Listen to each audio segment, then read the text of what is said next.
Travelers on the Omnibus occasionally touches on mature subject matter with mature language. As such, audience discretion is advised.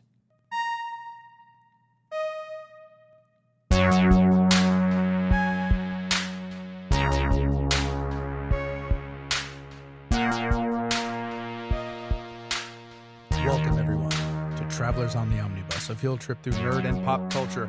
The very 51st and final episode of Season 3. We made it, gentlemen. Yes. The bus takes off and will arrive for one last time this year. I've worn my best X-Men attire. There you go. Excellent. That's your best X-Men attire? Yes. It is my only X-Men attire. Oh, okay, well, that means it's number first and number last. Yes. There you go. All righty. So, ladies and gentlemen, my name is James McCarthy. I'm Brady Davis. I'm Jody Kai. I'm Ethan Skinner. Normally, we tell you what we've been up to, but what we've been up to is preparing this year's third semi-annual Omni Awards, ladies and gentlemen. Welcome to the Omnis. I've been playing Fallen Order. That's pretty good. Okay, that's Jedi good. Fallen Order. That's yeah, good. It's, Okay. it's good. I like it. Okay, I've been playing Marvel Rivals. I am a beast as Moon Knight. Yeah. I haven't been playing anything. Moon Knight's lines seem like he's stupid. Well, So I can agree. he has a start line with Spider-Man. And he goes, it's the moon is when the moon is in the sky, it cuts through the night and the darkness. And then Spider-Man's like, well, like all you have to do is look up. And then Spider-Man's like, what if you're blind or underground?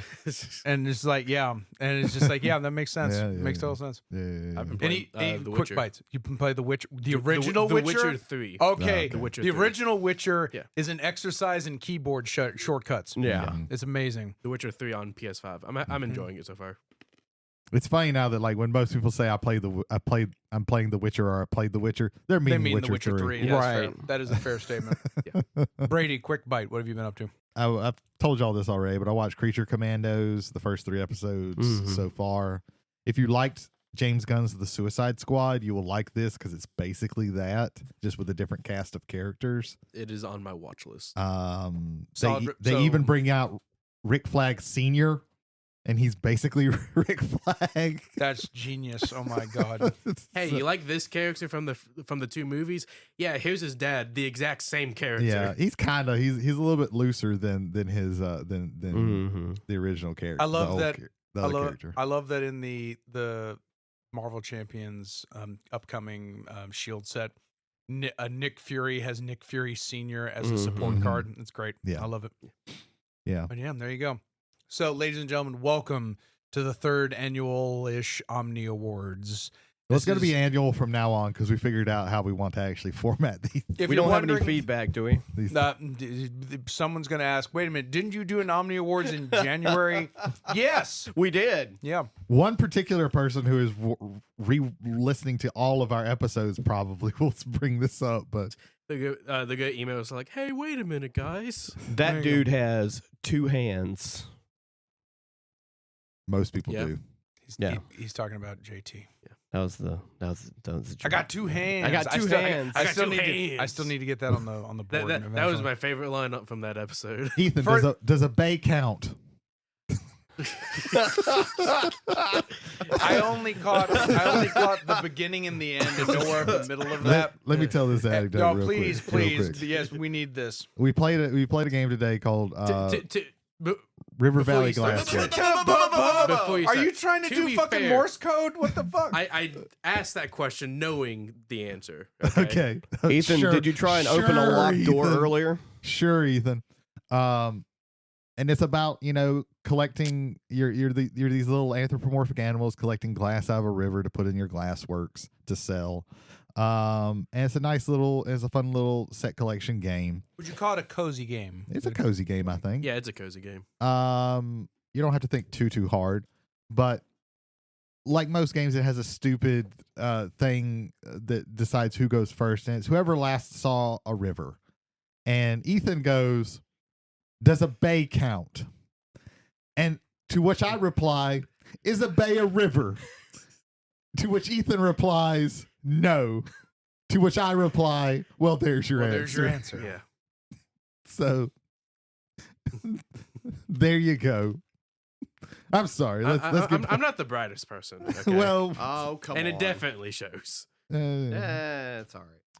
The Omnis. The Omnibus. The Omni Awards. Bianca found the mating tent. Okay, there you Yeah. go. Okay, yeah. All right. So, without further ado, I shall lead off with my own. Ha ha ha, because I have the power. So, this is best video game. This is Jay's Omni for best video game of the year. So, we have Animal Well, developed by Billy Basso, published by Big Mode Games. A deep and layered puzzle game set in the style of a Metroidvania. Players take the role of a nondescript blob born from a bulb in the cavernous Animal Well. Solve puzzles to restore 4 sacred flames to fight the first final boss. And anything past this is mega spoiler, so I'll stop here. Second up, Balatro, developed by Local Thunk, published by Playstack. A poker deck building roguelite. Balatro offers simple but highly engaging card play, where adapting your deck, your sideline of jokers, and your inevitable pursuit to go infinite will leave you hundreds of hours in deep suit play and joker juggling. Tekken 8, developed by Bandai Namco Studios and published by Bandai Namco Entertainment. The latest in the venerable Tekken series, Tekken 8 offers one of the easiest intros to the Tekken series without sacrificing the deep, combo-rich gameplay the series has developed over 8 titles. An expansive and engaging story campaign paired with a robust and well-done online system allows for a variety of play sessions. Also, try Tekken Ball, which is basically like actual Dead or Alive Extreme Beach Volleyball, except you get murdered in it. It's I great. remember that from Tekken 3. Yes. And then finally, Marvel Rivals, developed by NetEase Games and Marvel Games, published by NetEase Games. Rivals provides the promise, the wonder, and the just all-around joy of the original Overwatch with none of the baggage. Rivals balances established characters, tying their abilities and the strength of their abilities to their themes in one of the best and possibly one of the best, and if not, maybe one day the best hero shooter I've ever played. My winner is Animal Well. I kind of figured that. Animal Well hit me at the beginning of the year, and it really just didn't just like once May 9th hit and I was playing it for the first time. Just the level of depth to the puzzles, and the puzzles are simple. That doesn't mean they're easy. I finally finished the 3rd tier, and what that unlocks is one of the most poignant things I think a game developer can do. Billy Basso worked on this for 7 years, almost completely unaided. I want to stress that point right there. This was also the first release for Big Mode Games, which I'm really excited to see what more they're going to develop as far as in the indie space goes. I think Jason and his wife have made really good choices so far with the first 2. The next one is going to be Star of Providence, which used to be called Monolith. That thing's going to end up on the Nintendo Switch. I think it's going to be a perfect game for the Nintendo Switch because it's a twin stick space shooter. I think it's a fantastic idea. But Animal Well really, like, to this moment, still kind of sticks with me with its theme, what seems like a cute premise, and then immediately kind of dips straight into fucking horror, and then but you still have this kind of wonder of discovery that still goes on with it. And then it's the whole I have to search everywhere for everything in order to find everything. The hunt for the eggs is amazing. There's just so much about this game that I'm grateful that we have a world and a place where we can get to play this thing. So yeah, that is my game of the year, Animal Well. I will yield to other people because I didn't have like a video game because I just didn't play video games that much, and that's something that I'll discuss next year when we when we come back. I chose a video game, so Okay. I'll hop on the my take of video game of the year for me. I want to preface this. I do not enjoy Souls-like games. Right? I tried Elden Ring. I couldn't get really into it. I don't like Dark Souls or Sekiro. Sekiro kicked my ass. Like I get you. I don't enjoy it. But the moment I saw a Souls-like but crabs, Yeah. I was hooked. So for me, another Crab's Treasure, developed and published by Aggro Crab, has taken the video game of the year for me. The moment it released in like late April, I immediately day one got it, started playing it, started progressing through the story, doing all the side missions, collecting every single shell that I could get my hands on, finding the secret helmet of the sun shell, which a reference to Dark Souls, and from the beginning to the end of trying to get your home back from a loan shark. Okay. That is actually just disguised as a shrimp. It is from beginning to end. I enjoyed every moment of it. I love the tongue-in-cheek comedy. I really love the thematic nature of what they're discussing in that game, where it doesn't kind of heavy-hand you. Go, we're polluting the ocean. No, the pollutants of the ocean, they're using it and then makes you kind of aware of the situation of it with still producing a very fun game that is very thematic. I love it. I think that's a great choice. Yes. For me, I didn't play a vast array of video games this year that are new games. But I did play a few. And the three that I have listed are Cult of the Lamb. Yep. That's a really fun one. You got a lot of micromanaging, which I'm not a fan of, but it does it in a fun way. To a degree. Yeah. You got your dungeon crawling with it as well. WWE 2K24, which is probably the PS4 is probably on its last legs as far as AAA games go. Definitely. And so this year, maybe next year, probably be like the last hurrah for that, because the PS5 has been out for about 5 years now, and the PS4 has been out for 10. So we're probably winding down on that, I imagine. Yeah. And then my other entry is Balatro. It's probably one of the funnest roguelites I've played in a while, because it's so different. Like there's a few card games out there. There's Inscription, which I've not played, but I heard it's really good. Inscriptions. And maybe I think I have that downloaded. I just haven't gotten around to playing it and yet. one or two more. But Balatro's really fun. I've gotten to a point in the game where I'll play it for maybe 3 or 4 runs, and then I won't play it again for the rest of the day because I'll get frustrated. Because I got to the point now where I'm doing challenges and stuff and trying to earn stakes in that game. And some of my decks now are where I have 3 plays and 2 discards. And it's hard to get to those really high point margins when you're doing that. And the game is very challenging to try and unlock things, which is pretty much where I am with that game. But out of those 3, I'm actually gonna probably go with the WWE 2K24. It's the best wrestling game that's come out probably since 2K13 or 14. In my personal opinion, those games have gone up and down. Of course, everyone knows the fucking disaster that happened for, I think it was 2020. 2020? Was it 2020? Because I think they skipped a year, and then they had to skip a year. Yeah, and then they came back with, honestly, what has been a very good series of games since 2022.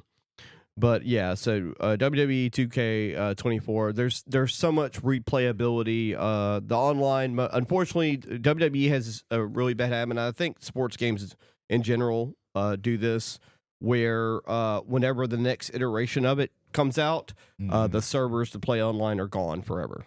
So you can't play it online anymore. Yeah, that's about right. Which, I mean, it kind of sucks, but there's still a lot of, if you like making characters, making wrestlers, and finishing all the extra stuff. And they have a GM mode on there too. So you have a lot of replayability with those games. So that's mine. So that's video games for me. Nice. Brady, hit us with something that is going to get a Brady Omni this year. Okay. I'm gonna go with movies. I got basically two awards, so to speak, to give to this one. I was looking. I've watched 49 new movies, to me at least, this year. Which I didn't look back at my previous years to see if that's more or less than it normally is, but and since a lot of them were horror movies, I decided to separate this up. And for horror, I'm going to go with the movie that user Sierra Nevada on IMDb calls possibly the most vile, grotesque, absurd film that I've had the misfortune of watching. I'm glad I got to see it for free in the cinema, as I'd be very upset if I had to pay for this. This is a great film for hollow people with very few thoughts or zero internal monologue. It will appear deep, thoughtful, and daring to them. That movie is The Substance. Wow. Wow.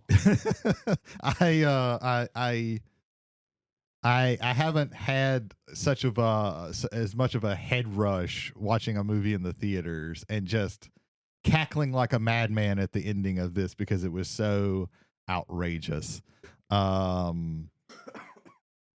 Also, this is like the most disgusting food that I've ever seen in a movie, and it wasn't even. I have avoided shrimp. I haven't seen the movie, but I've seen the scene. Yeah, I have avoided shrimp. Not just like eating shrimp, like, oh, there's shrimp over there. I'm not going over there. Yeah, it's gross. But yeah, this is, Dennis Quaid's mouth might be over there. Yeah, this is a very, very strong horror movie. I think it's the best of the year in that genre. It is not a subtle movie, but it is still like good and has an interesting message. Would you say High Tension is more subtle than this movie is? Well, if you tell me what the point of High Tension was, then you're doing good. But yeah, everybody is great. Margaret Qualley and Demi Moore knock it out of the park. They're both really, really good in this. Dennis Quaid is the sleaziest of sleaze bags, as he should be. So yeah, that's my best horror. And then my best movie. I feel this is a tough one too, because I feel like I'm also going to kind of separate this into two subsections. A special shout out to Monkey Man. That was probably the best, like that was the Dev Patel movie. Yeah, that was like the best, like low to the ground action John Wick style movie that I've seen. But for blockbusters, I think it has to be Dune Part 2. That was such a strong movie early in the year. That really, it's the only movie this year where I was like, damn, this actor really has it. And that was Timothée Chalamet. Like seeing him in that movie, I was like, okay, yeah, I liked him, but I didn't see the, like, all of the hullabaloo with him. And this kind of showed it. But just the best, like, non-blockbuster movie, and it's the movie that hit me the most. And this one, somebody could argue that this was actually 2023, but I've also seen it on other people's lists when I'm watching on YouTube, and that's The Zone of Interest. No movie in the past decade has hit me as hard as this movie. Like, it is such a strong vision. And it's done in such an like it has a gimmick to it, but that gimmick it uses so well and so strongly that I really it's hard to put in words. Like, it's something that you have to really experience.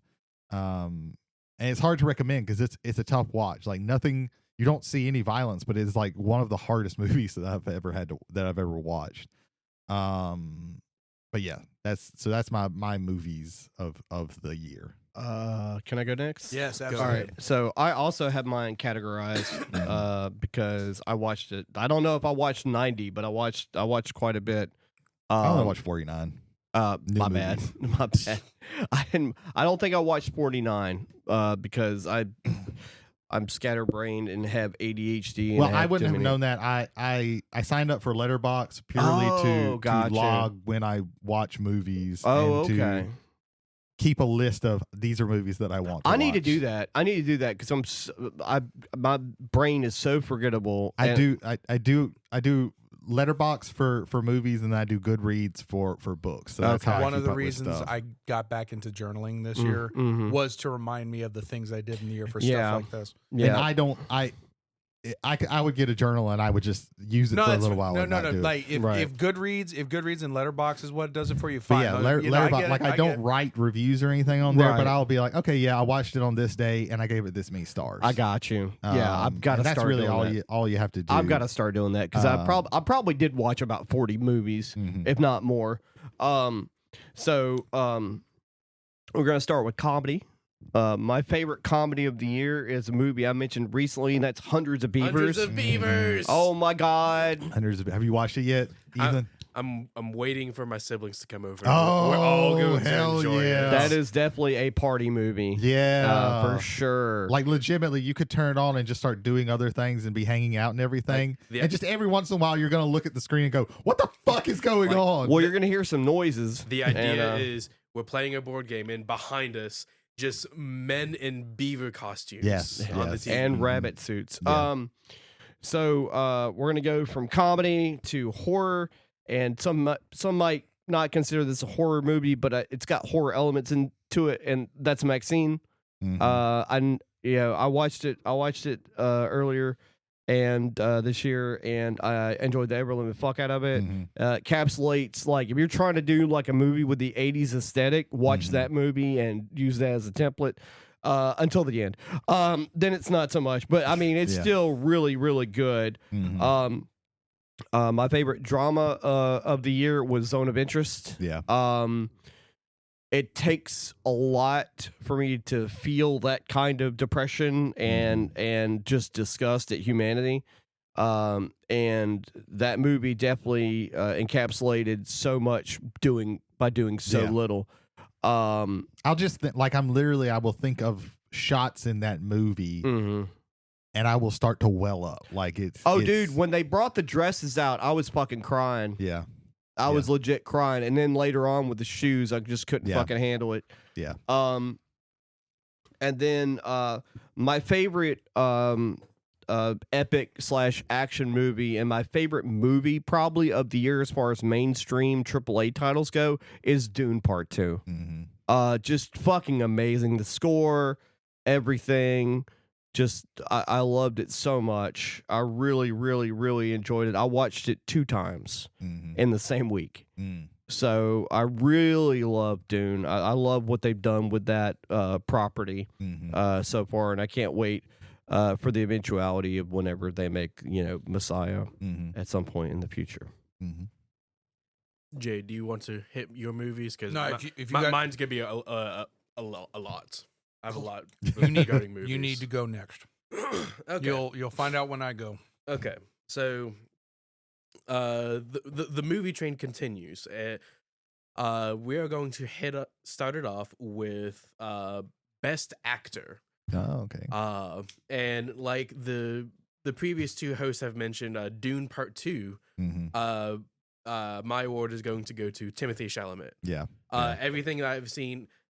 The first Dune movie, 2021, him, Zendaya, Austin Butler, and Florence Pugh, all 4 of them did astronomically amazing. And for them to come back into Part 2 and rise above what they did in the first movie, just spectacular. And I did watch Wonka.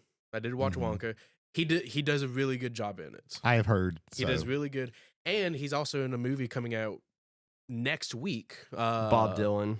Playing as Bob Dylan in A Complete Unknown. Yes, A Complete Unknown. And so the fact that he is getting to this point so early in his acting career is really amazing. Yeah. So yeah, Timothée Chalamet. Yep. We then are going to go to Best Actress of the Year, and it was a little. I was conflicted between this one and Anya Taylor-Joy, because even though a lot of people didn't enjoy Furiosa a lot, I still think that she did a really good job in that movie. I still think she did a good job. She's doing amazingly in movies previous. She did really good in The Menu and other movies that are completely missing my head. But I'm going to give the award to a Cynthia Erivo, who played Elphaba in Wicked. Oh, I was watching a lot of behind the scenes stuff, and she did a lot of her own stunts during that movie. There was one in particular where she's hooked up to a harness, where she's singing Defying Gravity and also being twirled in the air, holding onto her own props in full makeup and costume. And the fact that it's being translated into the final cut of the movie is just spectacular. Everything that I saw her perform in the movie is amazing. And I don't really and this is also going to lead into my opinion of best movie of the year, which is Wicked. It is the movie I saw with Bianca after we got married in Orlando. It is a movie I was not expecting myself to enjoy, but once I started watching it and understanding everything that was going on, I was instantly immersed and entrapped in it to where I am looking forward to watching part 2 when it comes out next year. And what was your favorite musical number from it? Or do you have one? I enjoyed Defying Gravity, but I know that's probably like a cop-out song. But I haven't seen it yet, but I think my favorite song from Cats is Memories.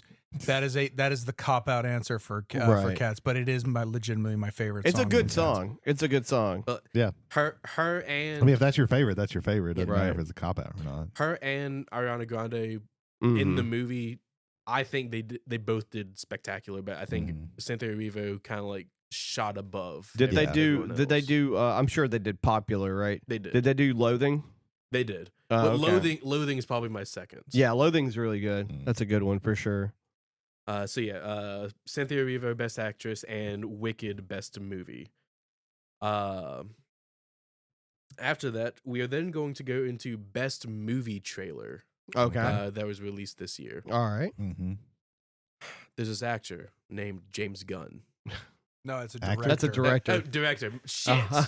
Director named James Gunn. If you were a McDonald's, you His just brother is the fucked up. actor. I want that Yeah. on a button. There's this actor. His name is James Gunn. Yeah. And we all stayed quiet for it, so Yeah. I can cut it perfect. James Gunn. I enjoyed everything Famous he did. actor James Gunn. Yeah. God. I enjoyed everything Old he Jimmy Guns. That's what they call him. Oh, God. I love We got a when problem called the J Gun. I liked it when he played Wyatt Earp. Yeah, yeah.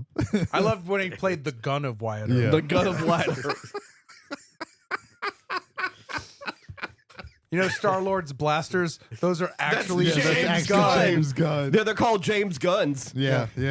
Yeah. James's guns. Yeah. James Gunn. No, James's Guns. Yeah. Continue. JMES apostrophe, not apostrophe. All right, so S. you were talking about Superman. Yeah, Superman. Superman, yeah. It is bright. It is colorful. It is how I imagine Superman being interpreted like early into Superman being Superman. The Daily Planet having an actual planet. Well, yeah, I mean, above, you above need the that. building. Yeah. I enjoy. God, what's the guy's name? Nicholas Hoult as Lex Luthor. Yeah. Mhm. I think that is like a spitting image to the animated series Lex Luthor. I Comic love book. that. Yeah. I love Guy Gardner, Green Lantern, and Hawk Girl, Mr. Terrific. Mm-hmm. Yeah. God damn. The way you said Hawk Girl. Hawk. I thought there was going to be a No, Tula no, in no, there. no, Nope. Nope. Fuck her. No. Yep. Mr. Terrific. I am ready for this movie, and everything just looks visually amazing. They really like Gunn's not just great at directing movies. I'm pretty sure he's like got his paws in the fucking directing of the trailer too, or at least the Yeah. edit. Because like the edit, you're watching this and it's like Superman. Obviously, it's Superman because you see him get knocked down and he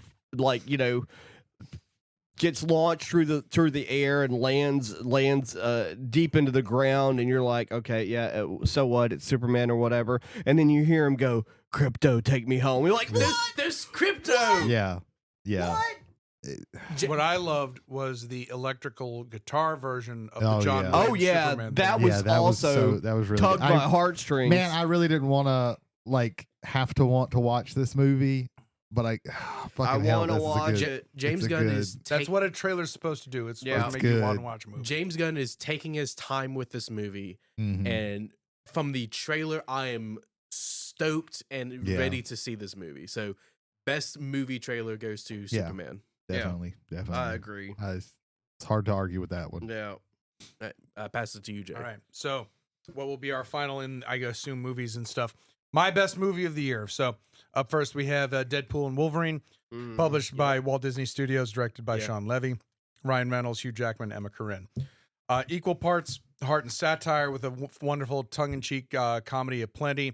Really sticks a fork in some of the more preposterous stuff in the Marvel universe. I appreciate Ryan Reynolds' comedy. I appreciate Hugh Jackman being able to bend what ended with a very serious movie, but in one that does not disgrace the memory of that movie. And also, I think Emma Corrin was just fantastic as Cassandra Nova. Absolutely wonderful performances all around. Maxine, produced by A24 and directed by Ty West, starring Mia Goth, Halsey, and Kevin Bacon. Ty West's send-up of 70s Hollywood sleaze a la Chinatown and giallo crime thrillers. It's a fitting end to the X series if this is the end to the X series. Dune Part 2, produced by Warner Brothers, directed by Denis Villeneuve, Timothy Chalamet, Zendaya, Florence Pugh, Austin Butler. For more on that, see the last two people, actually last maybe three people that were in here. And then finally, Borderlands, distributed by Starz and Lionsgate, directed by Eli Roth, starring Cate Blanchett, Ariana Greenblatt, and Kevin Hart. What begins as a simple science fiction premise devolves into a study of one man's personal sexual indiscretions, as a lone criminal is forced to watch in the darkness, literal and metaphorical. Oh, God. In a horror sequence unrivaled, save for a Pasmos Cosmatos movie, Borderlands is a tour de force of the French extremity that will leave you crawling out of the theater. See previous episode, whatever that number is. See the rest. Stop a Borderlands story. The winner is Dune Part 2. What I loved about it is so true to the themes and to the characters of the book without having to retell it, which is impossible given how large that book is. This is Denis Villeneuve's Dune, and I mean that in the highest possible honor. It is a fantastic story completed. I am looking forward to Dune Messiah, though, and I believe I mentioned this to Jody today, or maybe it was yesterday. The cinematographer for Dunes Part 1 and 2 is not coming back for Messiah. So that is a bit of a stab in the gut, but we will see what they got there. Again, this production team, again, Denis Villeneuve as director, I think has done a fantastic job. If they give him the reins, I think he'll be able to knock it out as well.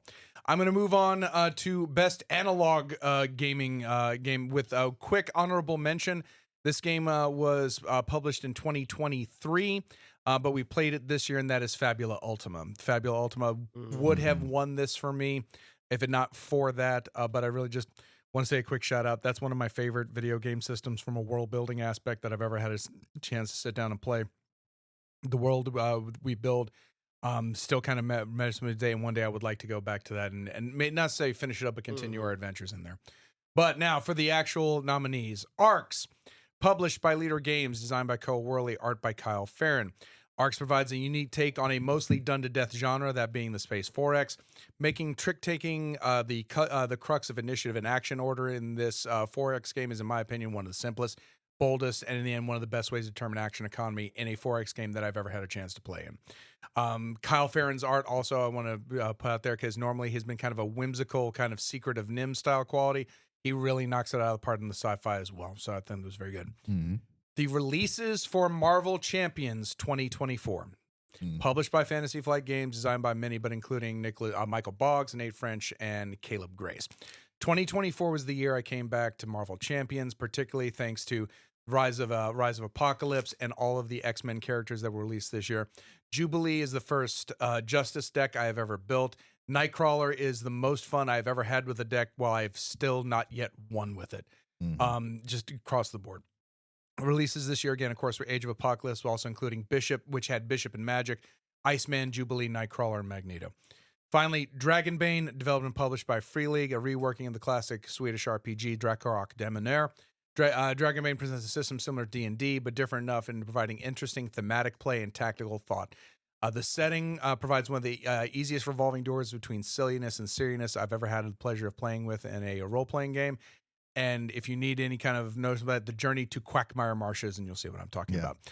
My winner this year was Marvel Champions. This is the game I have played the most sitting down at a table this year. I specifically, the 2024 releases this year have been to a release absolutely fantastic. I think Magic and Bishop are wonderful characters to play. Everything has been a wonderful character to play. Jubilee is the first character I've played in the justice aspect, where I'm working on thwart and I'm working on getting rid of threat off of schemes. Really a lot of fun.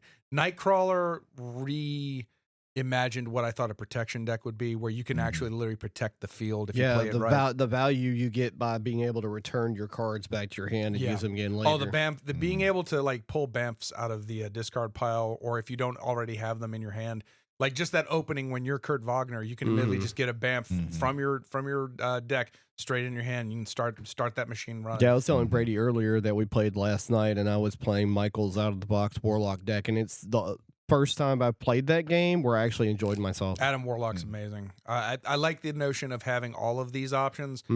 I wish there was more in his deck initially that allowed you to draw to where you needed to draw to. I think there were too many Adam Warlock cards in the Adam Warlock deck and needed more cards from everything else. Everything else. He needs both of those. I can't remember what it is, but it's when you use your ability, you draw a card. He finally got both of those I out. had both of them when out. you get both Mystical of those, Senses, I believe. Mystical Senses, I think. When he gets those out, like he like that's his two cards that he needs to just ramp up and start really doing shit. His base deck isn't as good as like you can really like do some crazy shit with him. But yeah, I didn't do a board game one or a game one because I played a lot of new stuff and then a lot of going back to things like we did with Champions, but I didn't write it down like I did with movies and books and stuff like that. I apologize real quick. There's another honorable mention. This was another one that released last year, but we got a lot of play out, which was Ready, Set, Bet. I feel if I didn't mention that, but that was another one that again didn't come out this year. Yeah, and that's a tough one because like Ready, Set, Bet was really good.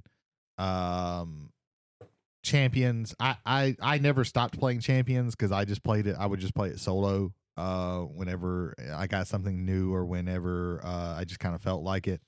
And especially with their like weekly one-shot challenges that they've been having. I think you had mentioned either because it was either the Age of Apocalypse box or if it was specifically Iceman. I can't remember which one, but that reminded me that the game still existed, and I forgot how much of that I had bought into. And was like, well, let's have it a go at it again. And then just Iceman was fun. Jubilee's been fun. Yeah, Nightcrawler's been a blast. Like this whole year, they just knocked it out of the park. Magneto's great. That it's a tough one because I really do like all the stuff that released for that this year. We need to play the new weekly one shot is like the Wrecking Crew, but like kind of on steroids. So they're already on steroids, but these are super steroids. The problem with the Wrecking Crew scenario is that it's very easy to game, and it makes it not difficult at all. But the things that they do, I think, really kind of make it a little bit harder. So I would be interested in us playing that version of it. And you don't have to do anything extra to it. You just add a couple more house rules, so to speak. I didn't play that many new board games this year or that many new tabletop RPGs this year. So what I did for Mike, because I knew we were going to probably do, some of us were going to have this, I wrote down my favorite Magic sets that came out this year because... Yeah, I forgot about that. It would have to be fucking Magic because I've actually started playing. Yeah. I've built decks. I'm doing all you, Bloomborough. I'm a Magic player now. So. Is Bloomborough your favorite set of the year? I mean, I don't pay enough attention to that, but I do like a lot of the stuff. Like, well, no, I'm specifically asking. Yeah, so Jody, like mine are out of the. Let me go over this real quick. So yeah. Sorry, I interrupted. No, you're fine. You're fine. This year and then next year also. But this year we're talking about had a record number of 17,049,302 sets come out. I'm going to trim that down to probably around 12. I'm counting Secret Layers. Okay. But actually there were like 6 or 7. We had Did Fallout come out this year, Ethan? Yes. Fallout did come out this year. Jesus Christ. Fallout came out this year. Assassin's Creed came out this year. Mm-hmm. There is Ravnica Remastered. Yeah. Murders at Karloff Manor. Right. Fallout. Uh-huh. Outlaws at Thunder Junction. Right. Modern Horizons 3. Uh-huh. Assassin's Creed. Uh-huh. Bloomburrow. Mm-hmm. Duskmourn. And Foundations. Right. You forgot Ravnica Clue Edition. All right, so That was wrapped in with Karloff. right, But but yeah. but, But you- yeah, that but was- right, that was a right. But they subset. needed to know that was Yeah. also a thing. Mhm. So out of those, I boiled it down to 3. I boiled it down to Bloomburrow, Duskmourn, and Foundations. Bloomburrow rekindled my love for new sets. The artwork was fantastic on it. Mhm. All the mechanics tied in very well with the world setting. They definitely did what they call a top-down design, Mhm. which at least in game design for Magic the Gathering, mine's cooler because it's interlinked. Is they designed the world first and then applied the mechanics and the names of everything afterwards. They Instead did of an art project while Brady. They did an Yeah. art project on us. that's very true. I was just gonna let it go, and people were never gonna understand what he was talking about. Yeah, well, they still don't know. Yeah. That's great. So out of Bloomburrow, Duskmourn, and Foundations, Bloomburrow is the basically Redwall. Yeah. Without the Redwall story, it's Mhm. Redwall.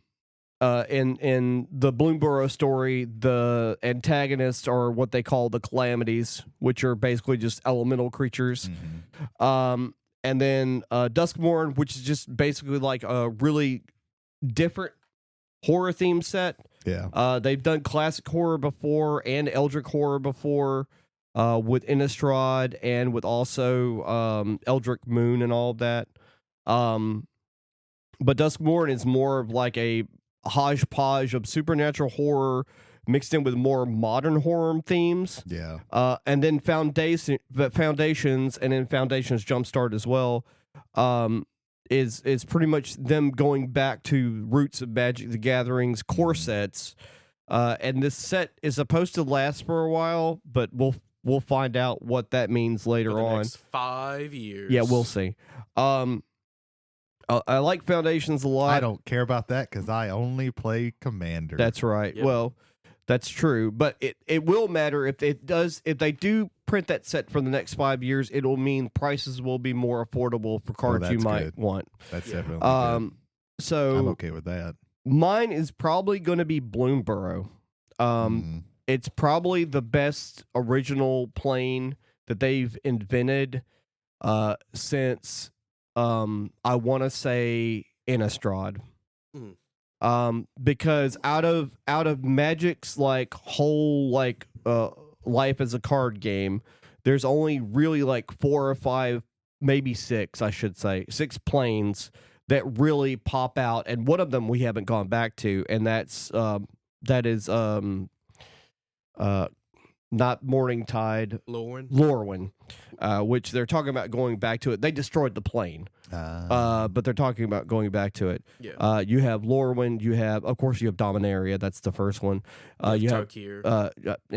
You have Lorwyn, Innistrad. Mirrodin. Mirrodin is also, but again, they destroyed that plane too. It is now known as New Phyrexia. Phyrexia has pretty much consumed all of Mirrodin, those poor little robots.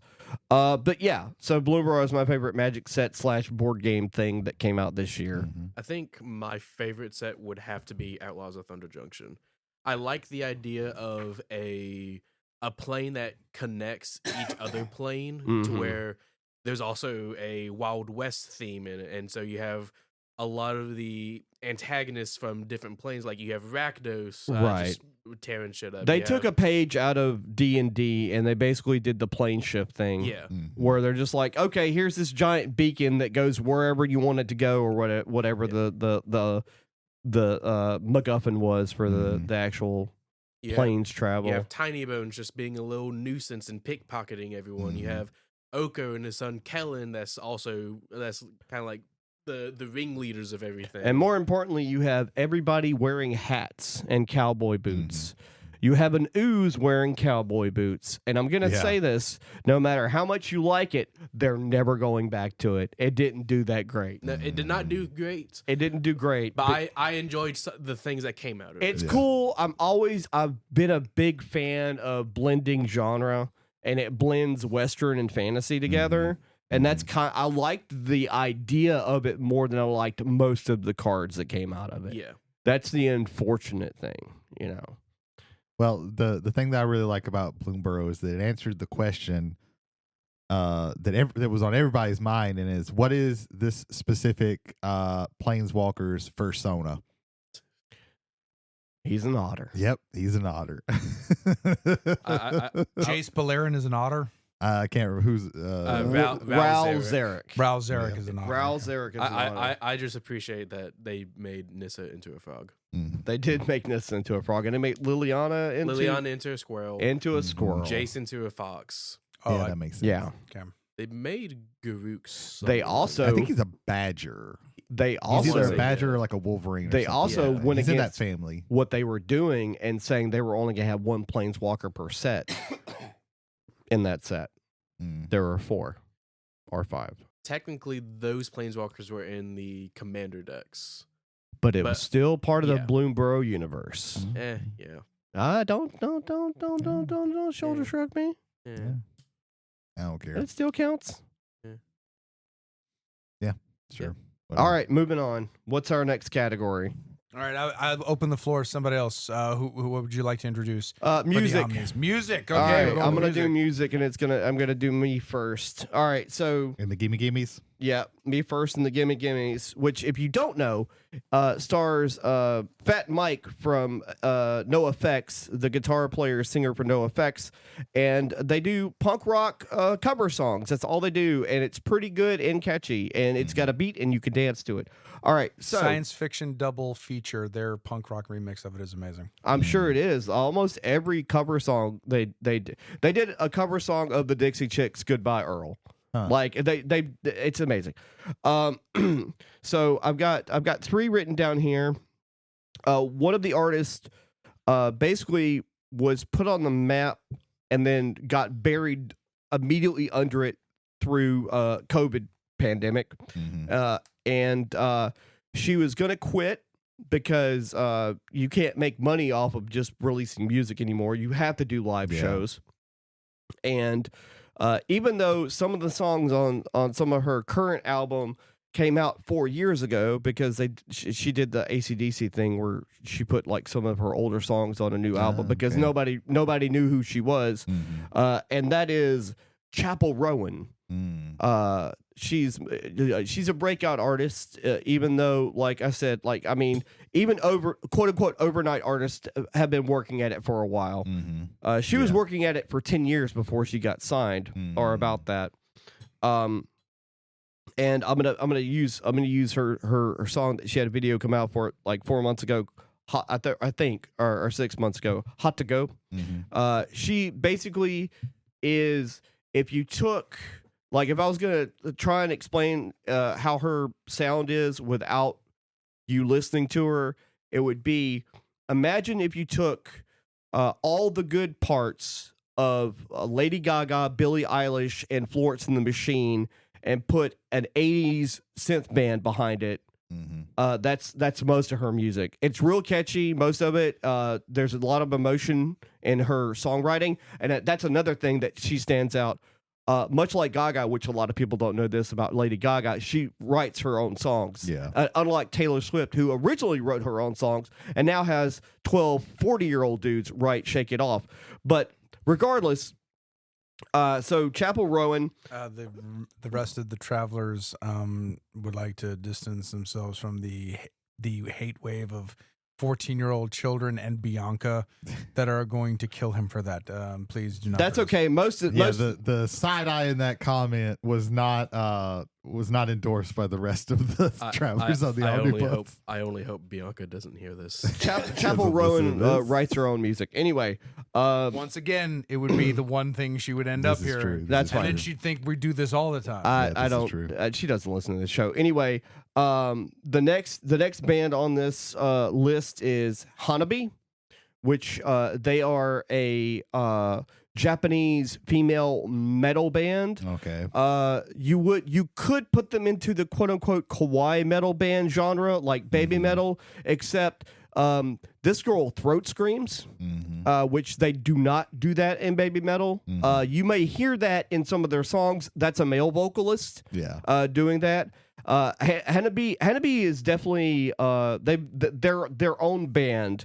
They're not trying to copycat baby metal or anything like that. And there's like actually a good number of Japanese female Japanese metal bands that have come out in the past year or so that have started to really dig their own kind of trench into the genre / subgenre of that stuff. Atari Kashi Go or something like that is the other one. That's not on here though. And then the other band that's on here has been around for a while, also Japanese, but their song for this list just came out this year, a few months ago, and that is the band Creepy Nuts for the opening for Dandadan. Okay. I can't remember the name of the actual song, but I've actually been listening to some of their other stuff, and it's real catchy. It's like a blend of like hip hop, jazz, and Japanese aesthetics. And so I've been really digging all that. But my artist / song of the year is Chapel Rowan. That's my music thing that I'm doing. And I did have Best Rising Star of the year, and mine was also Chappelle Rowan. Chapel Rowan. Chapel Rowan. Yeah. Don't call her Chappelle Show. She'll get angry. She'll send her Chapel Rowan. Yes. Now I need them to do a skit. Dave Chappelle and Chapel Rowan. Chapel Rowan, yeah. So I had Song of the Year. Okay. So I have 3 nominees. The first one is Euphoria by Kendrick Lamar, which masterful intro into the K-Dot versus Drake War of Words of the Year. Yeah. Great opening salvo from K-Dot himself. My second nominee is Meet the Grams, also by Kendrick Lamar, which begins with the single greatest opening line in the history of diss tracks. Adonis, I'm sorry that this man is your father. Just the doomiest piano you've ever heard, just walking you straight to hell. Then finally, Not Like Us by Kendrick Lamar, which is, with the exception of one song, the greatest diss track of all time. And all I have to say to that is A minor. The winner this year was Not Like Us. I had the privilege of hearing that within the first 10 minutes of it being out, because I was sitting, and I was only sitting, one of those songs is technically part of a lawsuit. So yeah. Yes, there you go. There you go. Which, you know who's not being sued? Kendrick Lamar. Yeah. Just saying that right there. So I'm listening. The days have passed. Like Friday had 3 diss tracks, 2 of them by Kendrick Lamar, 1 by Drake, 1 within 10 minutes of Drake fucking releasing the song. So I'm like, okay, he's gonna wait a few days, maybe he's gonna, because he's got some other. I get a message from a friend of the show and friend of us, God damn it, Eddie, yeah, and he dropped again. What the fuck do you mean he dropped again? I just happened to be at lunch, so fire this thing up. Not Like Us. What is this building filled with pedophile stickers?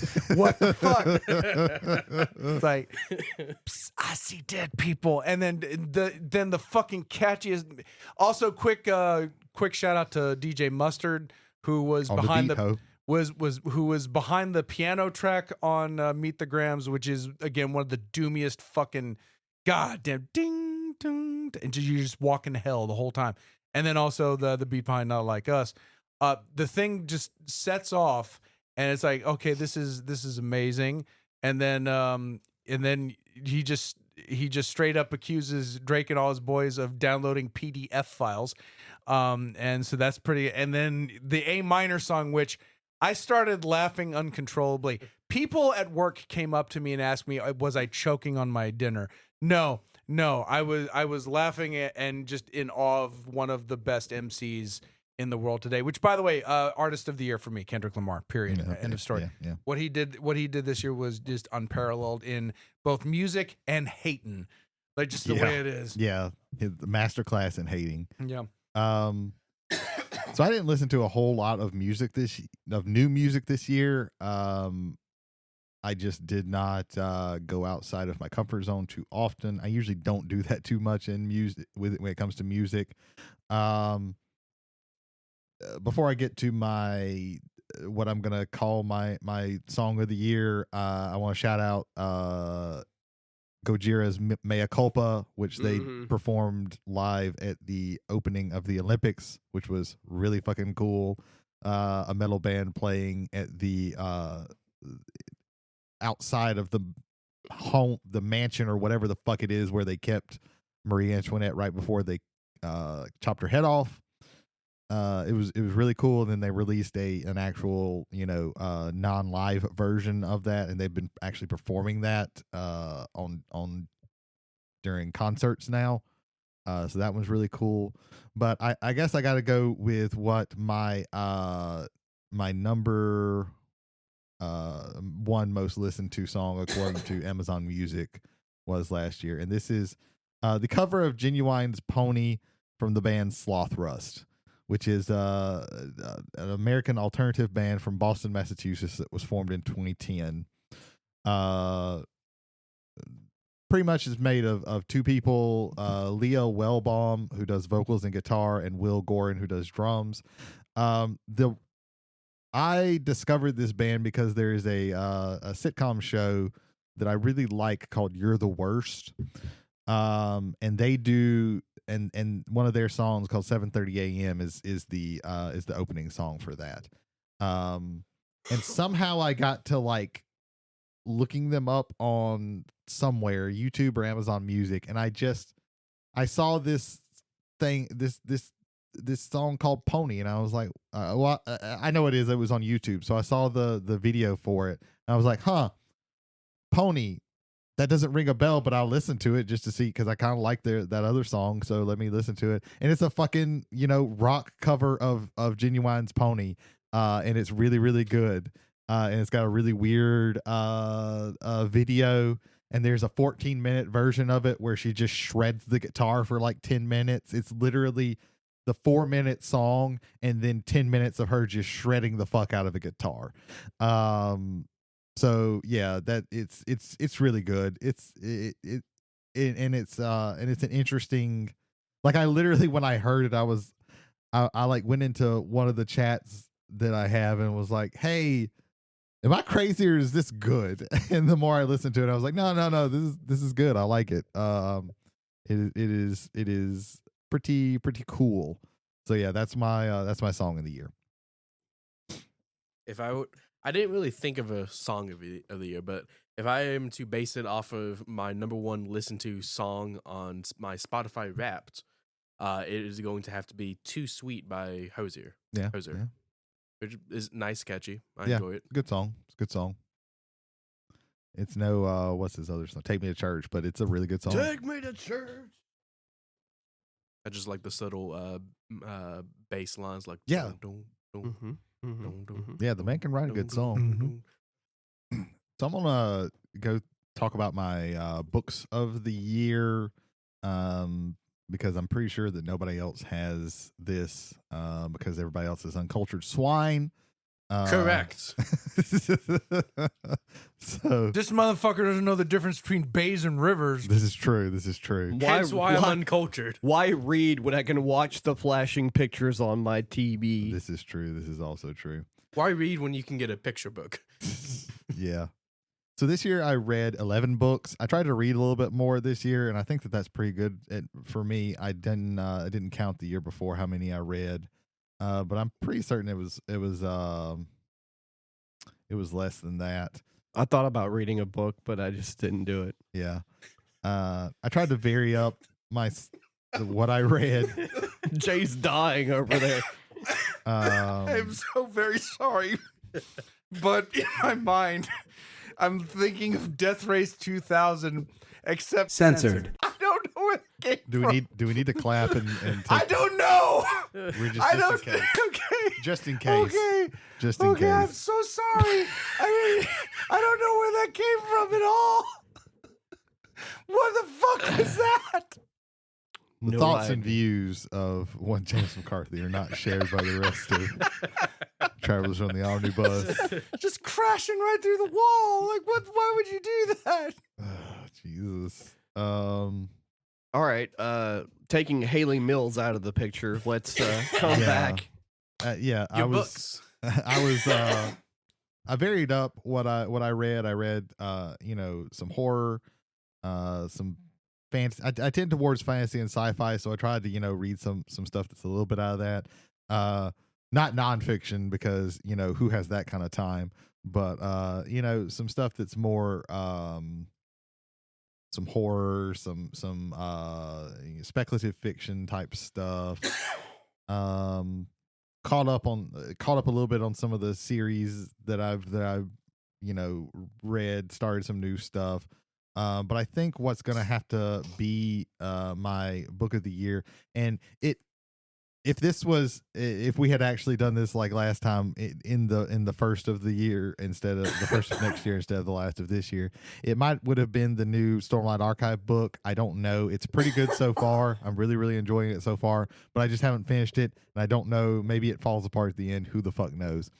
But what I'm gonna have to go with is actually a novella by Cassandra Caw, The Salt Grows Heavy. This is a story. This is kind of a dark fairy tale kind of thing where it's kind of what happens after The Little Mermaid if things didn't go so well. And it's about the mermaid and this plague doctor that she meets up with, and their travels and dealing with things. And I think it's my book of the year because it has stuck with me. Like, I thought about this book quite a bit after reading it. And it's definitely a good read. And it's the previous book by Cassandra Caw that I read. I felt like it needed a little bit more to it. Like, it felt like it went too fast, and I didn't like it all that much. It was interesting, but there just wasn't enough meat on it. But this one felt like I want more from these characters, but I don't feel like I didn't get enough in the book. It felt still really, really good. And the characters are interesting, and I would very much hope that they go back to these characters, because I'd really love to see them again. But yeah, The Salt Grows Heavy, it's a really, really good one. If you like kind of a dark fantasy type thing, definitely check it out, because it's a very, very quick read. So yeah, that's my books. That's my books. And if you want to order any books, don't use Amazon right now. They're striking. Oh, the warehouse workers are striking in different parts. Oh yeah, I did see that. So there's going to be massive delays in deliveries. They're trying to get paid more. Oh yeah. And so this is the best time. Probably time. shouldn't use Amazon right now, just because the people are striking. This is the best time for them to strike, I guess. Yeah, because it's the holidays. Oh and, yeah. Yeah. Sorry, Dave. No, it's quite all right. My favorite unions of this year is Amazon Union. Apparently, good job, good job, gentlemen. All right, what else we got? What other categories? I got TV. Got TV. Let's go to I didn't write down TV, but I do have TV. All right, let's go to the television. Jody, take it away. So out of the things I watched this year, there are only a couple that really stand out, because there's some shows that are just solid every year for me. And most of my TV is through streaming, and a lot of my TV shows are shows on Netflix. And so, like, this year's British Bake Off was really good, really solid. Rhythm and Flow, which I didn't know was going to even have a season again. There's a lot of shows on Netflix, like the glass blowing competition. I can't remember the name of it offhand. I got it. But Blown Away or something like that. That's really good. But shows like that will have a season, and then 3 years will go by. Blown Away. And they'll just have a random season show up. And so they did that for Rhythm and Flow. Like, that show came out in 2020, I think, or 2021. with one season, and then this year it just had a season come out, and it was probably one of the best competition shows I've seen in a while, with a lot of different hip hop artists. The main hosts were Ludacris, DJ Khaled, and I, for the life of me, can't remember the female artist that was on there, because she's somewhat newer, I think, and I can't remember her name. But that show was solid. And then there was an anime that came out a few months ago that has blown me away. I'm very particular about anime. I'm an old school anime fan, and so it has to be something really solid to move me. And this show is funny, emotional. The art style is like all over the place, and that's Dan. That show is amazing. If you enjoy wacky storytelling with some really like out there characters, it is probably one of the best new animes I've seen. It's definitely the best anime I've seen this year. But out of the handful of animes that came out in the past like 3 or 4 years, that time I got reincarnated as a slime and Dr. Stone, those are also standout animes, but they did not come out this year. But Dan is probably my favorite TV show of the year. I guess I can go. I just did a quick list while Jody was for some reason this one slipped my mind, because I just don't watch like TV a whole lot.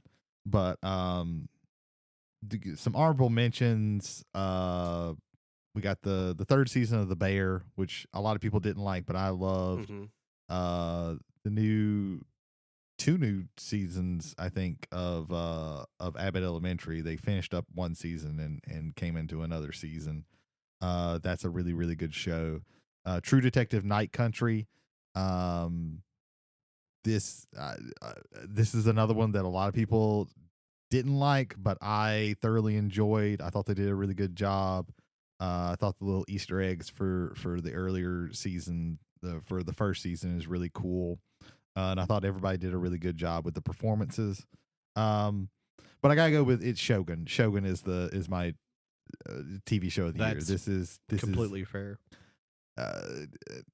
Man, like I haven't been like as blown, like every single episode just being blown away by the performances, by the sets, by the story, by everything. It was so interesting, and everybody is just knocking it out of the park. Toriyuki Sanada, and if I mispronounced your name, I apologize, is of course was the main draw here because I love him. But Anna Saiwa, like she was like MVP of this. Like her character was just the best. Yeah, Shogun, like this is more people need to watch this because I need to actually talk with them about it. Like I can't, I keep telling people to watch it and nobody gets around to watching it. Well, I don't have Hulu anymore. And I understand. Yeah. Well, some of it's that, and some of it's just like, people have things going on. And it's not a show that you can like half watch and still enjoy. But the more people need to watch it because and they can see like all of the Emmys that it won were absolutely deserved. Yeah, this is head and shoulders the best show of the year. And as long as they kind of do certain things in this, because I know they're making a second season because the first season did so well. I don't think it needed that, but if they do certain things and kind of move the story forward, then it will definitely be a show to still watch. But yeah, Shogun's the my top show of the year by a wide margin. I forgot to mention it's not a winner for me because I did say that, but Three Body Problem. I should have mentioned that too. That was a solid show. Yeah, heard good things about that one. So there's a superhero named Superman. Okay, and in high school I enjoyed watching the CW verse of DC superheroes like Flash, Arrow, Supergirl to an extent. and they came out with Superman and Lois, and they finished the final episode of season 4 of it, and wrapping up people knowing that Clark Kent is Superman, his children growing up and fully developing their powers, how Superman lives his final days. The actor for him, Tyler Hoechlin, he is probably one of my favorite interpretations of Superman. Just the way he carries himself, the way he takes on the role of Superman. It's very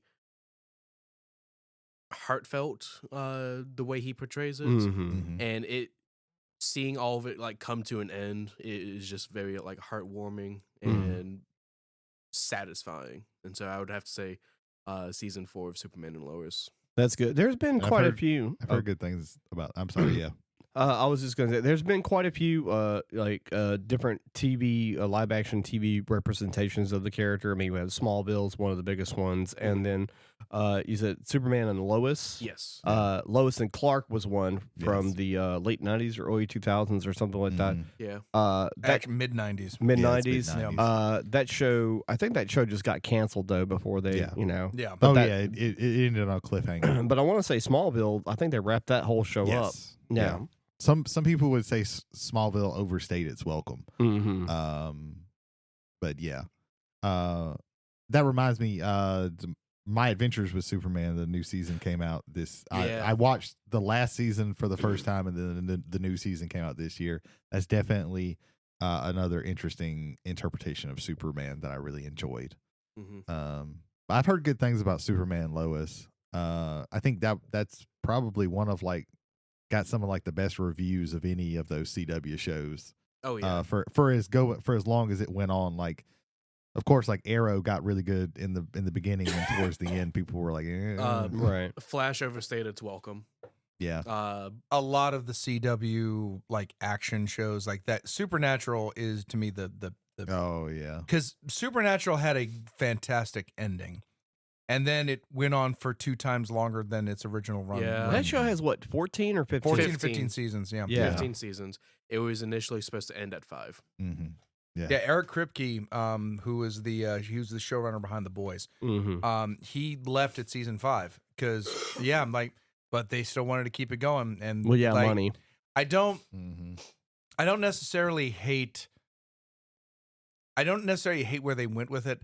Where I hate is that it took 10 years to get there. Yeah. I think that's when and this doesn't happen as often, and it didn't even happen as often with with this example, but when for example, Smallville, when Smallville came out, I think it was TNT, right?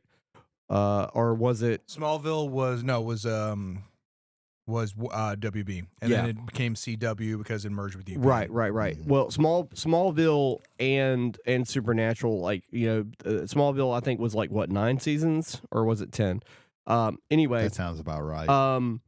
Those shows are basically at the time the identity for the channel, the original program that everybody remembers at the time of when it was happening. Yeah. Because everything else was kind of in the background for 2 reasons. One, they put all their money into these shows, and 2, they didn't put as much creative effort into a lot of the other shows they were having. And on top of that, most of those channels still show syndicated programming as well. Yeah. And so those shows if they don't get canceled early, they keep going because that is the backbone and bread and butter of those cable channels. But again, it's not common. It's especially nowadays, it's not common for that to really be a thing. For example, USA Network is eventually going to be losing SmackDown as well, in the near future, probably whenever that contract runs out. But wrestling has been synonymously known with that channel. When that goes away, that channel has no identity anymore. Yeah. Sorry, I had to go on that little rant. That's all good. I enjoyed The Flash all the way up to season 5. Season 6, it started losing my interest to where I'd even continue watching it. Right. And it ended at either 8 or 9 seasons. Yeah. You can only tell same and similar stories so many times before. Okay, like we want to move on to something. Especially with the same, you have to have the same actors, but with the same actors and the same writers and things like that, that issue becomes a thing for sure. Like you say, it's cable. Like that's as prevalent in terrestrial television. The Simpsons is coming up on what, 37? Oh yeah, oh yeah, for sure. We're going to come to a time, and I'm predicting this as a very dark future. We're going to come to a time where the original voice actors are going to be dead. Oh yeah, and we're going to have AI versions of their voices talking into us into infinity. Yeah. I don't want that to happen. No. I want the Simpsons. I don't want them to die. I want the Simpsons to end. I want there to be an end, and you have 35 plus years of stories to go back to. Right. Whatever era you like, you have the access to that. Let something else tell new stories. Well, I think that and we're getting on a side thing here, but I do need to say this.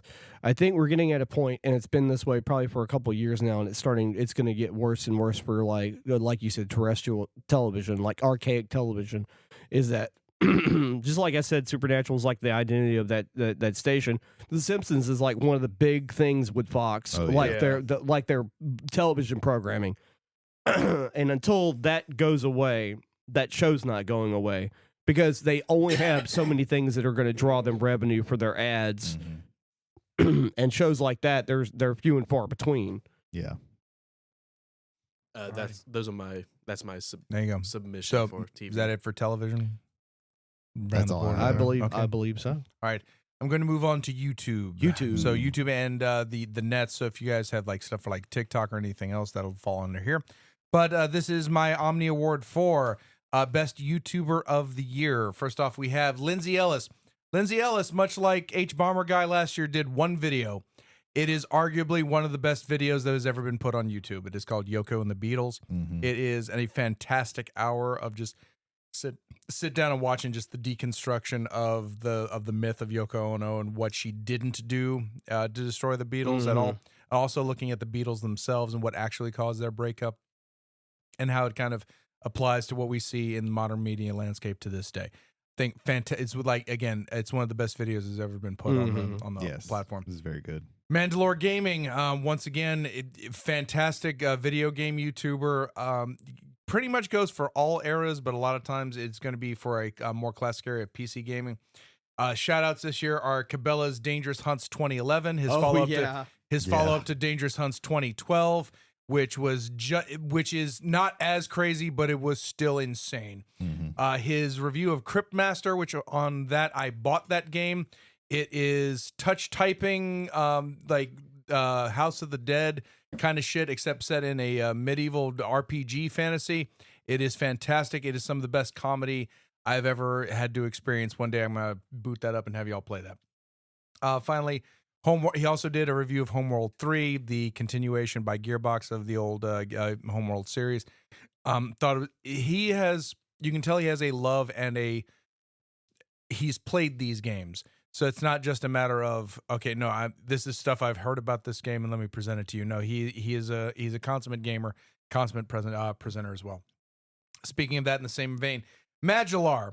Magellar had a fantastic year, at least for me this year. He is more of a retro review series.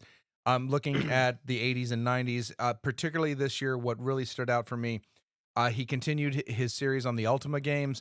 Last year, he started with a Calibeth and Ultima 1. This year, we had Ultimas 2 through 6. These videos can go from anywhere between an hour to almost 2.5 hours. They are well-researched, well-presented, fantastic. They do spoil the game, so if you don't want to, don't watch them in full, but it is one of the most reverent reviews I've ever seen of the Ultima series. And I think it is reminding us of a progenitor video game series that we may have lost over the years.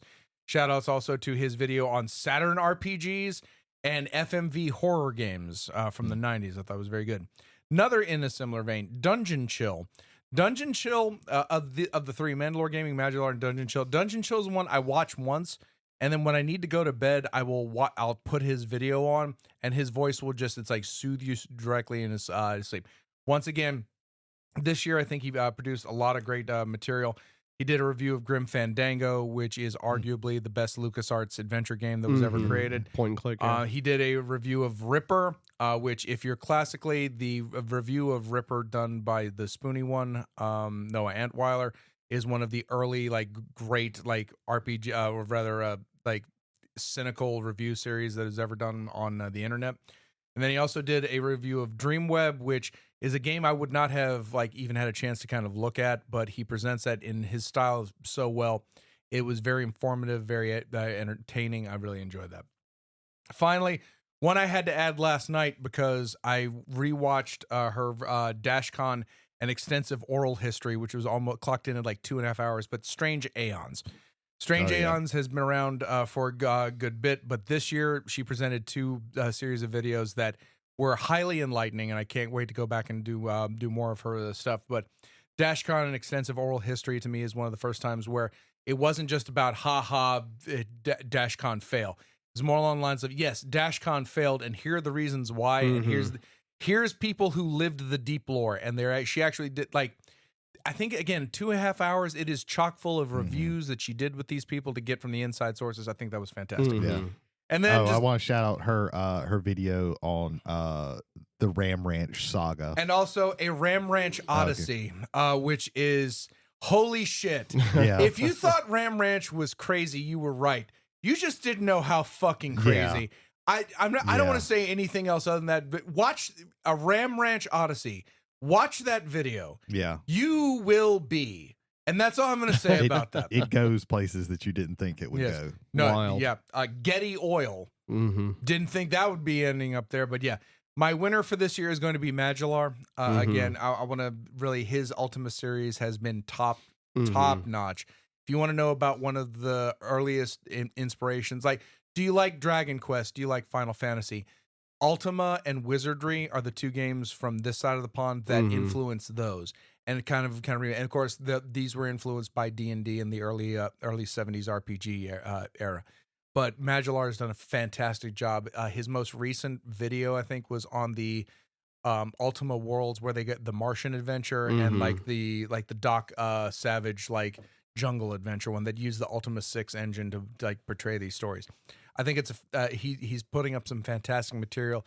I can't wait to see what he's doing here or doing in the next year. Mandalore Gaming, this is the first year he has not won, but he took some time off this year because he moved, and then immediately upon moving was hit by a hurricane. So, God bless on that. So his output wasn't as much this year, but it's still producing great quality content. I'm looking forward to seeing what more of these people will be putting out in years to come. So that is my best YouTuber, Magellar. Anybody have anything online oriented or YouTube oriented? Yeah. Mine's not going to be like awards. It's going to be more talking about the stuff that I discovered. Because like I was telling them when we were like discussing how we were going to do all our stuff, I watched way too much YouTube to like remember every single like great thing that I saw. I saw some really good videos this year, and a lot of people had some really good stuff. But I try and keep it to like things that I actually discovered this year. So I've got a couple of kind of where I did some subcategories. So one, since I guess I'm a Magic player now, so like I've watched a lot of Magic stuff for like learning about like getting ideas for like commanders and stuff like that, and good cards to put in there and stuff like that. I want to shout out a really small channel, Nick's Lotus. He gave me he actually, I built some of the decks that he had, and they're really fun. Deck Tech for decks, he has some really good ideas. Nitpicking Nerds, they're really good. Yeah, they've gotten better over the years. Okay, they were cringy as fuck they're when they still first a little started. cringy, but like it seems like a lot like the also I didn't write him down, but Commander Quarters, I like his stuff. He's just like his humor. He's is got a very cringy to me. specific style. Nitpicking Nerds had 2 male hosts at one time, and then the other one left, and Beezy and his girlfriend do it, and it's way better. Yeah, now. I like them. They're not that cringe, and they give me some good ideas. I had watched this, but I'd watched this channel's videos every once in a while, but now I've really started to watch them, and that's Tolarian Community College. I mean, I'm not gonna like if you play Magic, you know about them, you know about the professor. He's divisive amongst the community. Yeah, I like him. Yeah. I like him a lot, and I've watched most of Shuffle Up and Play just in the last few months. Yeah, those are entertaining. Spice 8 Rack also yeah. is yeah, I've seen them. I need to watch some of their stuff. Yeah, Spice 8 Rack has some really good videos. I also for what and Tolarian Community College is mostly for watching, you know, the playthroughs of games. That used to be a channel that just did reviews on deck boxes and sleeves. I also really like Scry Babies. Scry really Babies, good, yep. To watch for that.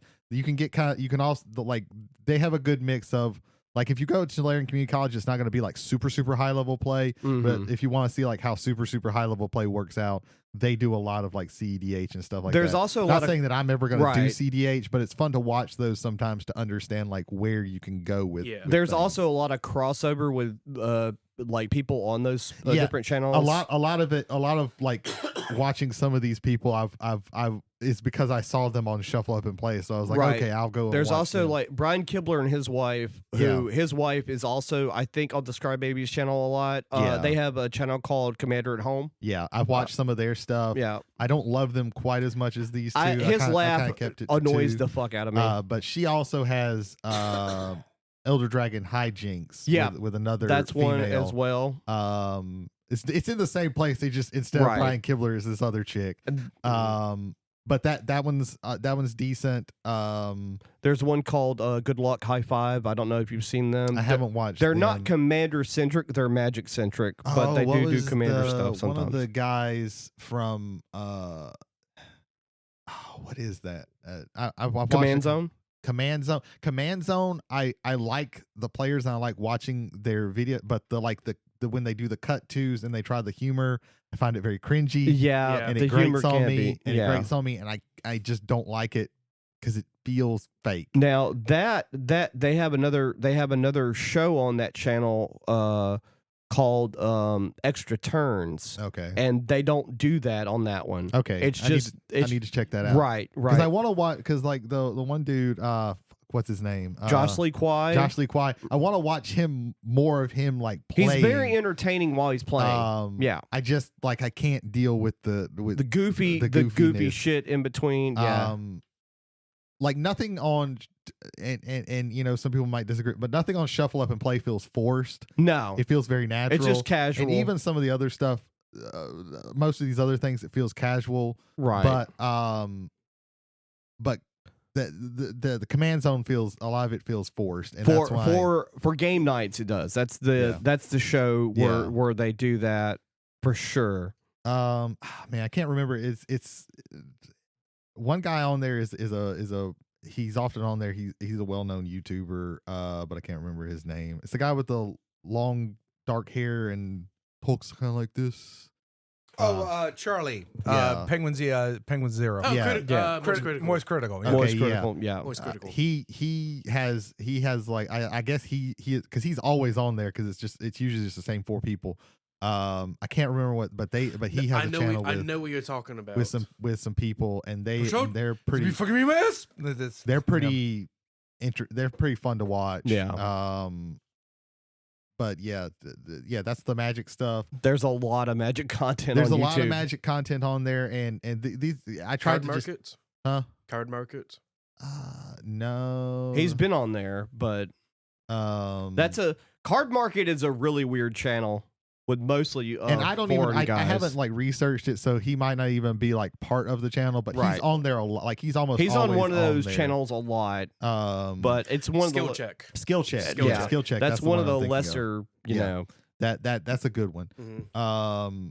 Moving on to tabletop, I discovered this guy named Cam Sandwich, and he does these really like lo-fi like board game reviews, and he'll pull out like some really obscure shit.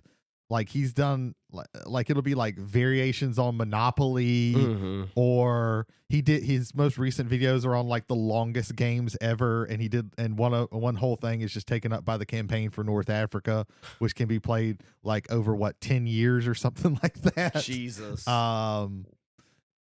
but The campaign for Africa didn't last 10 years. it's like 5 years or something it's the guy who does it was made by the guy who this is the game that has if you're playing as the Italians you have to have an extra ration of your water for making pasta and it's called pasta points or your men will become disgruntled and more likely and their morale will go down. Richard, I think that hurts me. I think it was a game by Richard Borg, and he wanted to that sounds about right. And it was a game where he wanted to see how far he could push like this whole war game thing and the realism of it. Like you have to do, like it's so granular with it. Like it's really an interesting, absolutely. Like he will like in the rule book he tells you like there's a lot of stuff in this game that don't work. I just wanted to see how far I could push these rules. The campaign for North Africa, also known as the Desert War. Yeah. There is no known report of a nobody's game finished being the game. completed. Nobody's finished the game. Because I think it takes longer to finish the game than the game has actually been out. Did you know that Board Game Geek has a YouTube channel? Yes. I've watched they've done like board game nights and I've watched some of that. And it's all that one's all depending on who's actually they there. have an average of under 1,000 views on almost all of their videos because their thumbnails look like this guy. Yeah. That's just the Crypt Keeper. No. Yeah. But Cam Sandwich, he's really funny. He has like a lot of, like he's got this he's good. I like him a lot. If you want like funny board game stuff, where it's off the wall stuff. He's not usually talking about like really really like if you're into board games and like board gaming oddities. Yeah. Okay.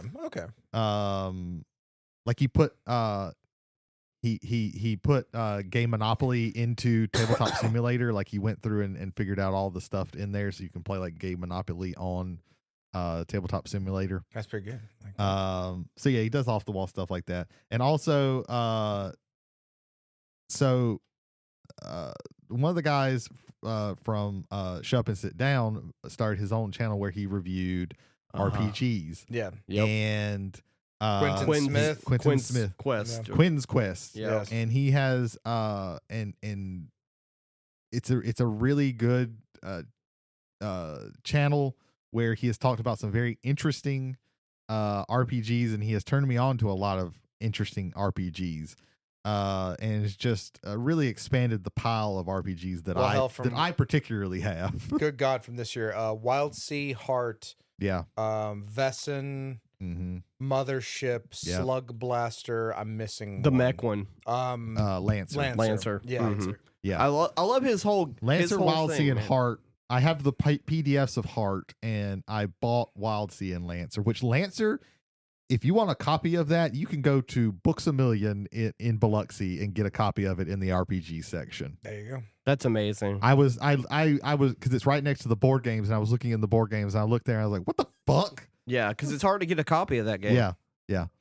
That's the Quinn Quest. Was it seal of approval or whatever? Yeah.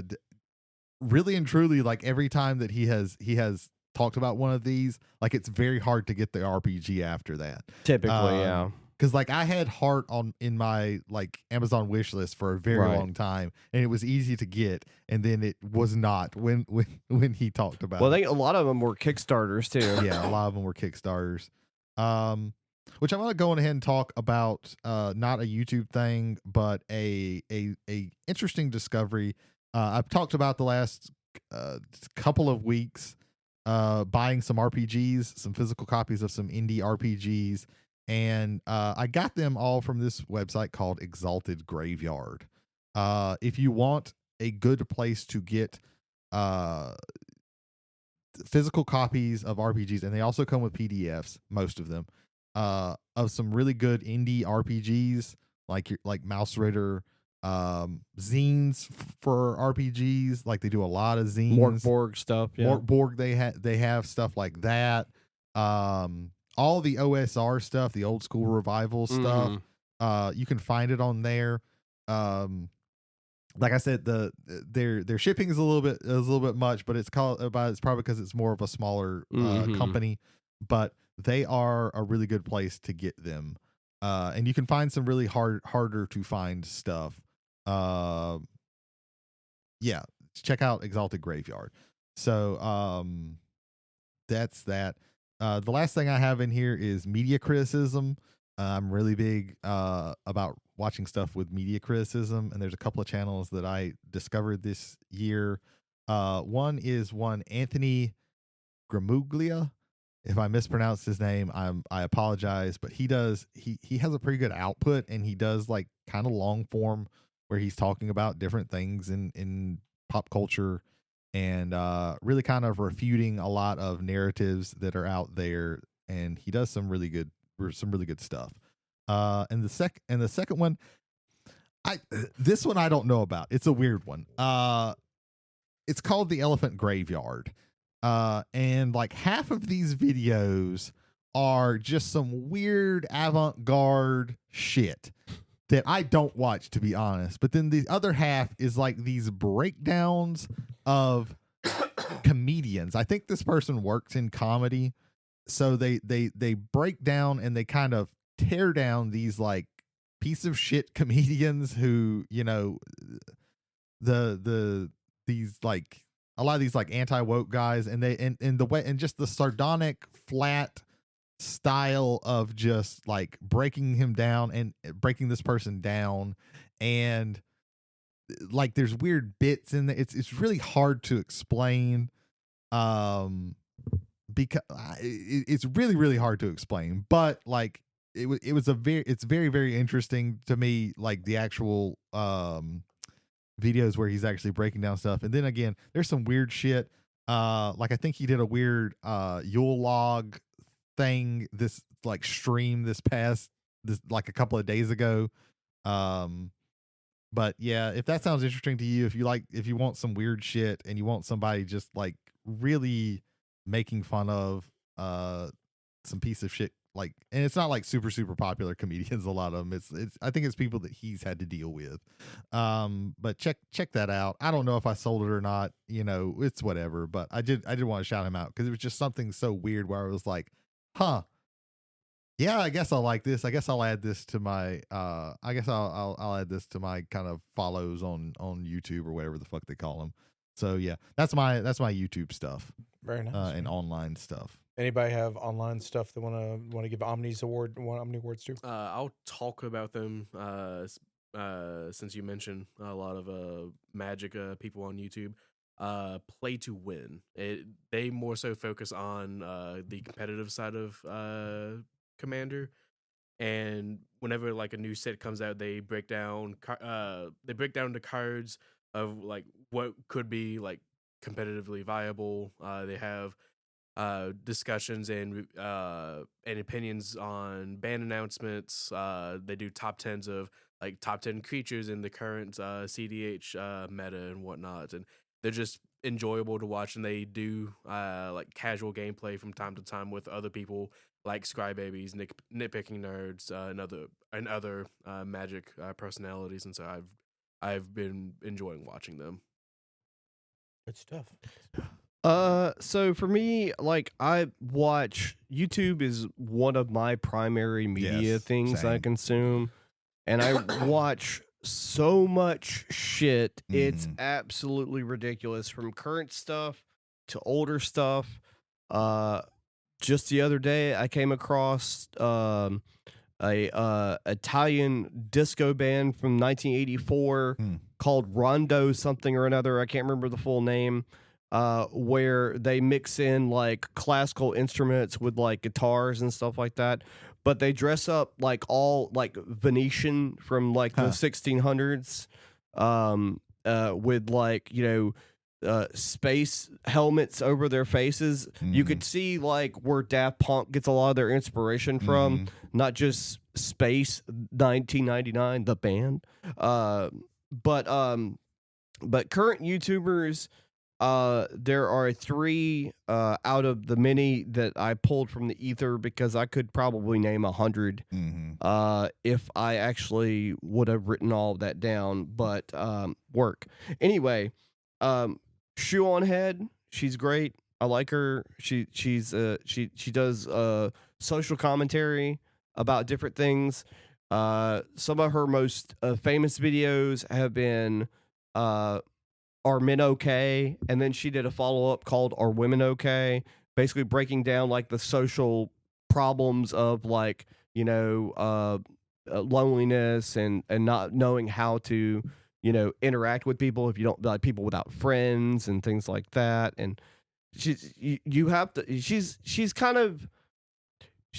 basically nonpartisan. Like she doesn't really try and have a political stance on like one way or the other. Although you could tell where she's leaning a little bit, but it's not in your face. But I like her a lot. And then You Can Beat Video Games. This guy basically like step by step breaks down how you can beat certain video games. And most of his videos run, and they're very in depth and in detail. And his videos run from 2 to 4 hours, depending on what you're trying to do. Some of his Zelda breakdowns, that's where I've gotten some of my experiences from that game series this year has been from watching some of his playthroughs. And a little known YouTuber named Jed Hearn. Jed Hearn is a like an independent fantasy writer, and he does these really great breakdowns of what to do and what not to do when it comes to world building, character building. He actually had Joe Abercrombie on his show recently, who's more of a well-known author,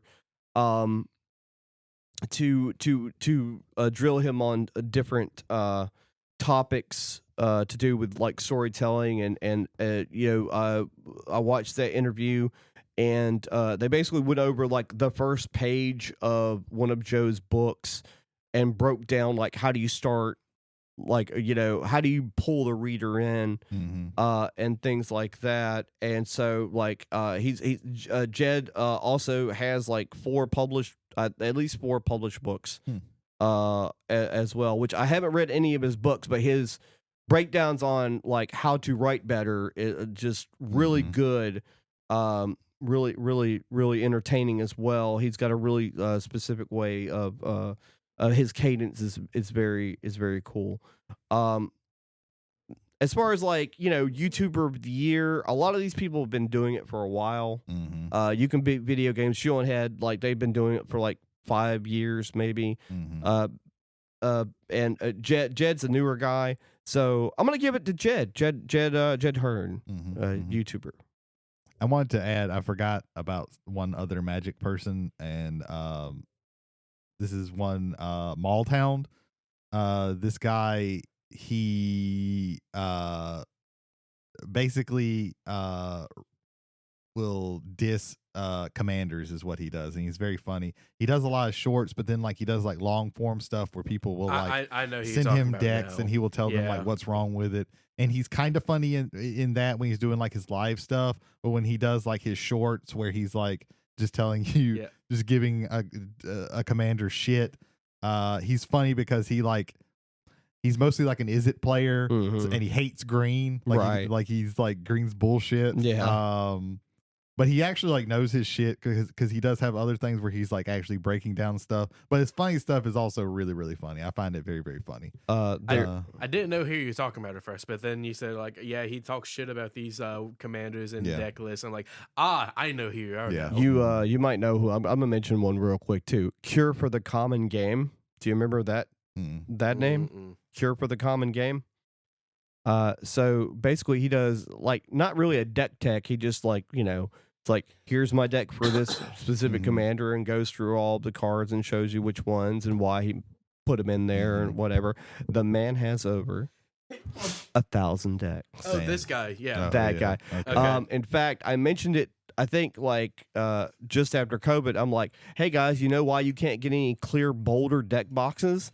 This fucker. This guy bought them all. Him, and there's another YouTuber that I do not remember the name of that I was watching a video, and he had just like a billion fucking decks behind him, and they were all in clear boulders. That's another reason why they're $15 now. Yeah. Because he kept buying them all. It's like he decided to build a commander every single day for a year, and that went on for like 3 years. Luckily, I got 6 for $16. Not boulders, but they're clear, hard. That's a deck really boxes great deal for Black Friday. Hell yeah! Yeah, I remember you telling me about that. Yeah, I think I have some. Holder got some, and 1 or 2 others of our friends got some. Where did you get them from? They were on Amazon. It was their Black Friday. Gotcha. I really want to get like the nice like Constellation deck boxes they have at the shop. Yeah. Right now. My thing is that if I get a really deck neat. box, I really want to be able to see through it. Yeah, also true. That's my It's big thing. the Teenage Mutant Ninja Turtle and / South Park deck boxes. To me, they don't look good. And I think they look good. I just don't like. They're way too expensive. they're and two- $30. I would want them only if I also got the case, like the carry on case. Like that came if with you it. could get like, let's just say like 4 of those deck boxes and the case that the deck box came in for $100, that would be a good deal. Yeah. Yeah. But the But if deck you- boxes being $30 each and the case being $100, and it's not even that good of a case. Yeah. It's just a generic game genic case. Yeah. Not saying that's a bad case, but I mean, it's a fine case for what it is, but Yeah, it's just not worth what it is. It's No. just the skin on it. definitely not. Jay, do you have any more awards? I have no more awards to give. Is everyone awards list? I'm awards out. I am also I awards have out. given Tap, all tap. my Then it is omnis. time for the final award of the evening, Best Podcast of the Year. Brady, plug a podcast. Oh, I thought we were just gonna say ourselves. I thought that was the route. Travelers on the Omnibus. A field trip. Whiskey and Wrestling. We got our friends Jason Holder and Michael Hill. They talk about wrestling throughout the week, whether they've watched it or not. And then they drink because sometimes you gotta drink because shit's going sideways. I would drink in this Climate. as well. We're all gonna die. I mean, that is true. But yeah, check them out. We're all wherever you get the podcasts. If you don't find them there, check the other place. If you don't find them there, check the other place. If you don't find them there, damn, you didn't try hard enough. You've run out of options. Yeah. Come back the next day and then look at all those Yeah. same places. Check one more place, and then that place will probably get bought out by either Google or Amazon or Apple, and then you'll have to find another place to get Jody, tell them about the concept of Fearology. The Concept of Purology is a show that I record twice a year now. The last episode was in March. biannual. Yeah. The last episode was in March. I don't even remember what it was. Really staying on top of things. there, Jody. Hopefully soon there'll be a new episode. Maybe on Christmas Day when I'm bored and depressed. Just keep checking in, and then if there's nothing new there, just re-download the old stuff. That counts. That counts. And you can catch up real easy. There's only 12 episodes. yeah. Actually, I think there's like 20, but Just hit the little bell to be reminded, like, oh, a new episode of Fearology. I don't think Spotify has a bell. I have no idea how they have a Spotify bell. works. They have a Spotify bell? I've never downloaded Spotify. Yeah. Ethan, tell everyone of the completed podcast. The completed podcast. Or don't. Speaking of, okay. I'm kidding. Speaking of all of our Magic the Gathering talks, podcast hosted by Christopher Vega, Brandon Scott Tanner, and Brandon Smith. They talk about the ins and outs of competitive Magic throughout all formats. They do deck techs. They do set breakdowns and have informative conversations with Pro Tour players. Check them out. And of course, Bearded Drums, Stephen Nelson II and Jarrett Taylor sent you drums from Geared to Gigs, along with recommendations from their wonderful fans and live performances recorded and placed on YouTube for Bearded Drums by Mr. Stephen Nelson II. Available on all major podcasting avenues. And of course, the Omni Award winner for Best Podcast in the World is Travelers on the Omnibus. There you go. That is us. There you go. We'd like to take this time to thank McNarb Gaming for allowing us to have this wonderful studio space. Thanks to And join Cameron. us next year for our look forward. Our look instead forward. of our look back. Yes. It can't offend anybody. He's dead. Yeah, fuck Henry King. Yeah, Kissinger. there you go. There we go, right there. Fuck So- that guy. Yeah. Ladies and gentlemen, if you've enjoyed this very much, passengers, we thank you for being here. And if you would like to leave any feedback for us, travelersontheomnibus@gmail.com. Again, that is travelers, 1L on the omnibus @gmail.com. Jody, where else can they get in touch with us? Spotify.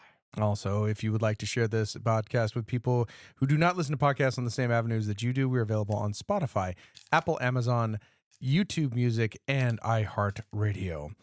Gentlemen, another year in the books. Mhm. That has We've been- done it once again.